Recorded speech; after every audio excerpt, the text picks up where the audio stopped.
Okay, hello. So we're going to back up a little bit and not be quite so high tech here. So what I'm going to talk about today, I want to tell you that there is evidence that students are interested in using data. There is evidence that when given data, they will use it and interact with it in useful ways, but that there are also some things that we need to think about how to deal with that. I do want to acknowledge a couple of my colleagues, Jessica Taylor and Ann Martin back at NASA Langley in Hampton, who were very helpful to me in kind of putting this story together for you all, as well as the My NASA Data team, which if we didn't have them, we wouldn't be doing any of this work. So I want to start with an Earth story, and this has been alluded to already in some of the visuals that you've seen here. So this is an image from the NASA CWIF satellite in 2001, and what you can see is this vast area of dust over China and then going out over the Pacific Ocean. And 2 days later, you can see that same plume of dust. This is the California coast, and that plume of dust is now hitting California.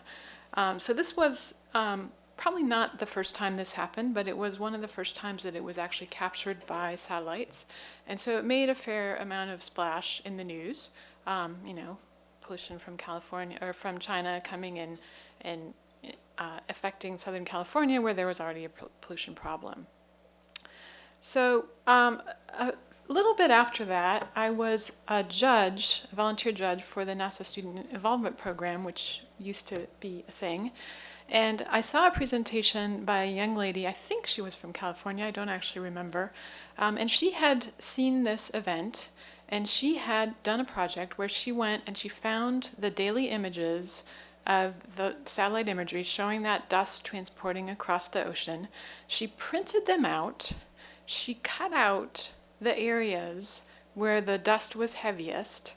And then she weighed the paper to come up with a quantitative assessment of how much material was transported across the ocean. And I thought, as a judge, wow, that is absolutely fabulous. That is just amazingly creative. She's probably the only person in the universe who would go to that length to do that study. So that's great, but boy, wouldn't it be great if other people could have access with maybe a little less barriers to them. And so partly as a result of that experience, a little bit later, we proposed and then implemented a project that became the My NASA Data project. So starting in early 2004, basically taking the earth science data that NASA collects, and at NASA Langley we have the Atmospheric Sciences Data Center, which by itself has over 2 petabytes of data. There are 9 other NASA data centers, not to mention all the others. So there's vast quantities of data. And to make this accessible in a way that is not quite so hard to do. So that's an anecdote. There's also evidence for this. So this is a survey that was done by the NASA Earth Forum a couple years ago, where they asked teachers a number of questions, and one of them was about what types of materials would be helpful for their students. And so they asked them about 15 different kinds of materials, posters you see in the classrooms, bookmarks, curriculum units, real experiences for students, and surprisingly to me, actually, at all 3 grade levels, real NASA science data for students was in the top 5 of those 15 categories. At high school, it's number 1. Even at elementary, it's still in the top 5. And if you look along the bottom, large majorities of teachers say that real science data for students is very useful for the classroom. So here's another example, another Earth story. So this is 2005, now a little bit forward, and we're looking at sea surface temperature in the Caribbean. And what you need to know here is that the orangey colors, temperatures above about 30 degrees Celsius. And if the water temperature stays above 30 degrees Celsius for a week or so, that's when we start to see the coral bleaching. Okay, so you can see here over time, this is weekly shots of the sea surface temperature, and you can see that there's an orangey yellow blob persisting in that area. So this is work that is from a student in a rural high school in Virginia, about 50 miles from where we are at NASA Langley. He was in an ecology class with a teacher who was working in a project called Learn with one of my colleagues, Dr. Margaret Pippin. And the teacher had the students, basically, this was kind of an experimental thing. She just kind of let them loose on the MyNASA Data website. And so each student took a different lesson and worked with it. And so this young man took this lesson about coral bleaching in the Caribbean, and he looked at the data. And so he's got his plots for 2 different areas, temperature, and you can see that they've definitely got comfort with Excel. But he looked at this and he correctly concluded that we're talking about a large-scale event where the temperatures were elevated over a wide area for a good long time. Oops. However, he then went a little further with this, which is what we hoped would happen. When you open up the data, people can do more with it. And so he wondered, having had this experience, I wonder if this happens other times, other places. And so he Googled, as has been mentioned already, and he found this article from Trinidad about an event in 2010. And so then he went in the MyNASA data server and was able to find the temperature data and show again that there were elevated temperatures in 2010. So he kind of assessed his own learning here in terms of understanding that coral bleaching is something that happens, and that there's NASA data that you can use to learn about this. The conceptual leap that he made was to go from that exercise in the classroom with numbers to understanding that this data represents the real world, and now I can go and look at something else about the real world. And so that was exactly the kind of thing that we hoped to happen, again, with this class in ecology, which is not one of the science tracks for Virginia students. It's not one of the tested subjects. Here's a second student, young lady in the class, who looked at this lesson that has to do with this volcano on Reunion Island. And if you were watching carefully, Reunion Island was in the animation that Ryan just showed on the corner. It's off the coast of Madagascar. So this is a volcano that erupts regularly, and this was at the end of a cycle. And there's a prepared data set that goes with this lesson that shows the optical depth, aerosol optical depth, at 3 locations near this volcano. The young lady also went and did a whole search on all of the historical eruptions of this volcano, which there are a lot. But she plotted this data. She then also made a conceptual leap from that little Excel data set to understanding that this is a geographical area, okay? And what she was looking at was data across longitude from the volcano here on Reunion Island over into Madagascar and then into the continental Africa. And so then she thought, let me look at what else is here. And she went and found wind vector data, again within MyNASA data, so easy to do. And she found that, in fact, over Reunion Island, the winds are moving westerly, and so there's a possibility that volcanic ash could be transported from that. So her learning, similarly, learned that NASA has a lot of data that I can use to find things that happen in the environment. However, this is one of those pitfalls that I mentioned. So student inquiry, when you do something like this where you just let the students go, they don't always get the right answer. And so in particular, if you looked carefully at what I showed you, she actually mixed up the data. So this is labeled Reunion Island, but it's actually Mozambique, okay? So the longitudes are going the wrong direction. And so this is actually not volcanic ash, this is biomass burning aerosol in Africa on the continent. So what is going on here?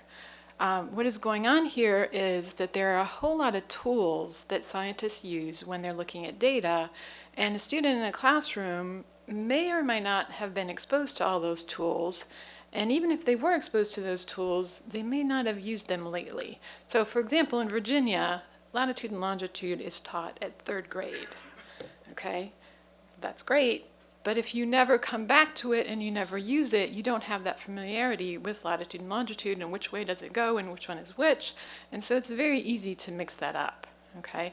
One example. Another example is that that particular volcano on Reunion Island is not the big ash-producing volcano, right? A scientist would know that. I personally would not necessarily know that, but knowing that that's not a volcano that would produce large clouds of ash, you would also ask yourself, what could that be? So this is just an example of the many, many different types of tools. How do you read a graph? The rainbow pellet has been mentioned already. What is false color? All of those things you really need to build and use and have comfort with in order to use data effectively.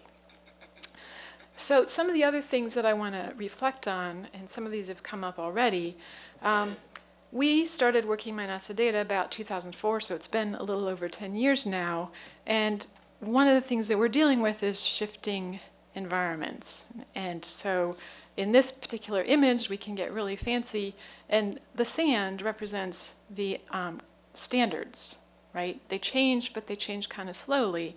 The water represents technology, changing all the time, every time, and there's a new thing, and you've got to keep up. And so how do you deal with those different time scales of change and the fact that you have massive data sets that sit there, and you have to figure out how to present them to students and educators in a way that will work for them. There's lots and lots of challenges in that. The other one that I really want to emphasize is this digital spectrum, and we've talked already a little bit today about the digital divide. In 10, 11 years since we've been doing this, we've seen this shift. So when we, in the first year, had a teacher workshop, our teachers were coming with the notebook and the pencil, and that was all they had. By the end of our series of workshops in 2009 or so, a lot of teachers were up at that top right where they were bringing their own laptop, and that was comfortable and that was standard. And so just over that short time period, we've seen that evolved. We still, though, have this same thing going on in different schools across the country, where there are some places where students can bring their own tablet and there's good connectivity and everything is great, and there's other places where if you have more than one person on the internet at the same time, things break, okay? And so we have to be aware of how to make that data available in a way that can work for all of those people. Another thing that I want to emphasize is I've mentioned already the tools that scientists bring to this and understanding how to look at data and how to analyze data. Teachers also have their own tool chest, and it's very important to not lose sight of that. So for us at NASA, to not think that we can design the educational experience for a student that's going to work for them. And so this is from our first teacher workshop in 2004, where what we really did is we invited the teachers in to explore the data and then work with us to create the lessons that would work for their classroom and their situation, knowing their students, knowing their curriculum, that would work for them. So really using all of the tools from all of the disciplines, including IT, to get what we need to get. So what I want to leave you with as I conclude here is that knowledge, there's a lot of knowledge captured in imagery, but really to make anything out of that, you have to look at the data, you have to get into the data. However, you can't start here, okay? So I couldn't take this into Ryan's planetarium and expect anyone to get anything out of it. You have to give them the context and give them the big picture and help them start, but you also have to help them understand that behind the image, there's this. And sometimes there are problems with this data, and you have to understand, where did this come from, and why does it sometimes look funny, and what do I do when it looks funny, and all of those things that we really need to understand in order to understand what data is. The other major point that I want to leave you with is that the concept of science in schools is often around the science fair, which one student or maybe two students in a team that come up with their hypothesis and develop their method and take their data and then do their analysis and come to their conclusion. And that's not what science is. This is a picture from a few years ago of the series science team that I'm on. You know, not even everybody's here, and there are about 75 people in that image.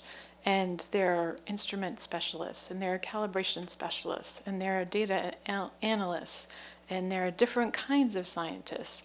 And so going from this image of science where you have to do everything to understanding that science means we all are in it together and we're working to build that knowledge together, that's really where we need to get to. And so to leave you with the thought, it's really important, in my view, for students to experience science, not just as that memorization that we've been talking about. That's not what it's about. It's not about knowing facts. It's about how we get this knowledge. So, go do science. Thank you.